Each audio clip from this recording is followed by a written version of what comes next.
Hello, this is Kate. I'm Woolly Fate. Welcome to my channel. In this tutorial, I am presenting the herringbone half double crochet stitch. Now, I did present this stitch in a previous tutorial as the half slip double, but it has since been brought to my attention that it is more commonly called the herringbone half double crochet stitch. The only real difference that I see is that because I am working a pattern in which we work these on one side only, it gives you a little different look. If you were to turn the work and work the same stitch on the opposite side and then turn it again and continue to do that, working that same stitch over and over, you get a different look than what I am producing in my pattern. Of course, this pattern will be going into my store in the very near future. And the link that I provide for them, of course, will allow them to follow along and achieve the same look that you have here. So there is a little bit of difference in the way that I work the stitch, but it is the exact same stitch, and it is more commonly called the herringbone half double crochet, has been pointed out to me. And so, in keeping with the status quo, we're going to go ahead and present this tutorial that way. Now, I'm using a 100% cotton DK weight yarn, and I'm using a size 3mm hook or a D. Okay, so what I want you to do is create your slip knot, and I want you to chain 25, and that will form your foundation chain. So hit pause, chain 25, and then when you have completed that, hit play and we'll resume. If you've completed your foundation chain, you'll notice that on one side it's flat, and if you turn it over, of course, you have bumps on the other side. Little ridges there called the back bump. You're going to be working a slip stitch into the back bump, starting with the second bump from your hook. Now, oftentimes the first bump will kind of be obscured. You can see it here, but a lot of times if it's pulled too tight, it'll kind of get sucked up in there. So if you have trouble knowing which one is your second bump, just turn that chain to the side. Count 1, 2. When you turn it back over, I mean, look at that. That'll be 1. That's your first one. The second one, just in case I was off. Turn it back over, and that where your thumb is should be right on top of the bump. Okay, so there's our second bump on the chain. It should be the second from your hook. Now, you're going to pull through to do the slip stitch. Pull up a loop. Okay, and then you're going to just pull that first loop through the second, and when you do that, go ahead and lift it up just slightly. That'll keep your slip stitches from being too tight. If they're tight, they're harder to work, so you don't want that. You want to be sure that they're not sloppy, and yet that they're generous enough that you can actually slide your hook up under them without a lot of trouble. Now, stick your hook back under the second one, pull up that loop, and do it again. So there's your second slip stitch. Continue to slip stitch under each back bump all the way down. Now do remember that we started with the second back bump on the chain, so that is actually going to leave you a foundation row of 24 stitches. So you won't actually have 25 when you're finished because we started with the second stitch. Go ahead and do that. Hit pause and then hit play again when you're ready to resume. If you have completed your first foundation row with 24 slip stitches, then you can just, if you're only trying to learn the stitch, you can just turn your work and practice it by chaining one and starting on the other side. However, do be aware that you're going to get a different look than this here. Now, if you follow the link from the pattern here, then you also know that you have to fasten off on this end, and then you have to come back to this side, slip your hook under both loops on the right hand side again, or left hand side if you're left-handed. But you'll slip your hook under the first stitch under both loops, and you're going to add your yarn.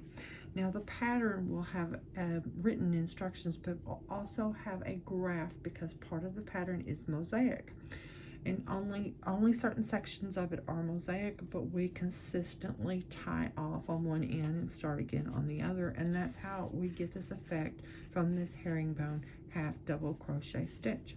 So what we're going to do to add that there, and you don't have to do this if you're just here to learn the stitch, is we're going to pull that yarn through under both loops. Okay, you're going to chain 1, insert your hook back into the same stitch again, pull up another loop, and then you're going to yarn over and pull through both loops on your hook, and that will be like a single crochet, and that secures it. Okay, now we're going to work into this back loop first, and then we're going to fasten off, or you can just turn your work, either way, however you want to do that, just to learn the stitch. We're going to work into the back loop first, and then on the next round, we're going the next row, we're going to work under both loops. So we're going to do it both ways. You'll get a good visual of it that way. So to start, you're going to yarn over. You're going to insert your hook into the back loop only, pull up a loop. You should have 3 loops on your hook. Now you're going to do what is equivalent to a slip stitch by pulling the first loop through the second, and then you'll have 2 loops on your hook. Then you're going to yarn over and pull through both loops. So that's basically how the stitches worked. Yarn over, insert into your back loop,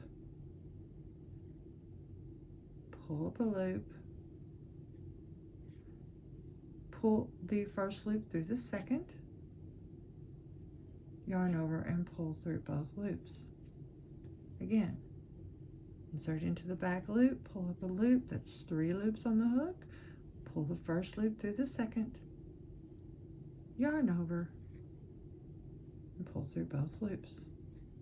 So continue to do that all the way to the end, and you want to pause your video and then hit play when you've reached the end.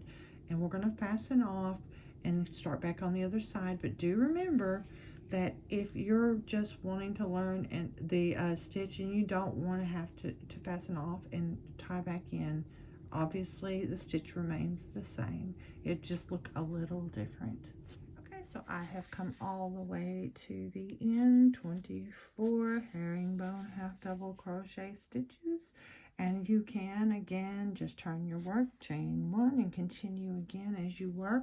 But we're going to, in this tutorial, go ahead and fasten off for those who are following the link. And what you do is chain 2, like I just did. You're going to clip that off, pull your hook straight up, stick your fingers over the top of that chain, and then pull the yarn this way while pushing down on the chain, and that's going to form a very tight knot. So it'll be very secure. For this reason, you always want to be sure your work is right before you fasten it off, because you can't get that out without clipping it off. And that means you're going to have to pull the whole thing out and go over. And in the pattern, you're actually going to have quite a few more stitches. So you want to make sure that you've actually done the work correctly before you fasten off. Just a quick glance over it ought to give you that confidence. So we're going to just go ahead and start to turn it, go back over to the other side, and we're going to stick our hook back under those first 2 loops. We're going to go ahead and stick them under both loops again. And as I said, this whole pattern is not mosaic. There's only portions of it that are, but the whole thing will be on a graph and it will indicate on each line what you need to be doing. And this, of course, will be the one consistent thing throughout. So we're going to go ahead and add that, stick our hook back in there, pull up a second loop, and complete a single crochet. And you can just rewind this if you need to look at that again. Back to the beginning, and this time we're going to work under both loops. That'll give you a little bit of an idea of how that's going to look if you're new to this. So you're going to wrap that again, so you're yarn over, insert under both loops this time, pull up the loop. Again, you're going to pull this loop through that one, very much like a slip stitch. You're going to yarn over and pull through 2 loops, right? Yarn over, insert your hook under both of those. You're just going to slip stitch the first through the second,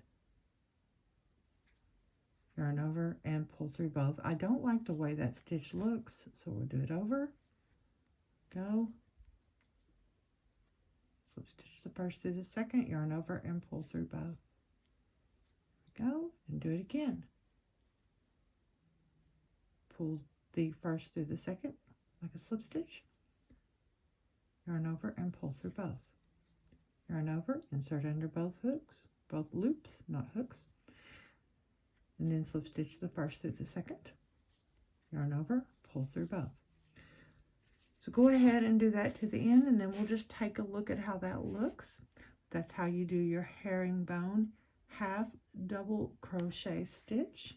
I'll see you when you get to the end. If you've completed your row and worked one side only, it should look a bit like this. Of course, the more you build your rows, the more pronounced that becomes. If you've been working both sides, then you will have a combination of this side and this side on both sides. So it will look just a little bit different. This is the back side, and this is what it looks like when you're working one side only on the back side. But either way, the stitch remains the same. You can work it any way you choose. I'm going to go ahead and leave up the half slip double tutorial, but do remember that the herringbone half double crochet stitch is the status quo as far as what it's called. And I hope you've enjoyed this tutorial. Please don't forget to leave me a like and subscribe and share this tutorial with your friends. Thank you, and we'll see you the next time.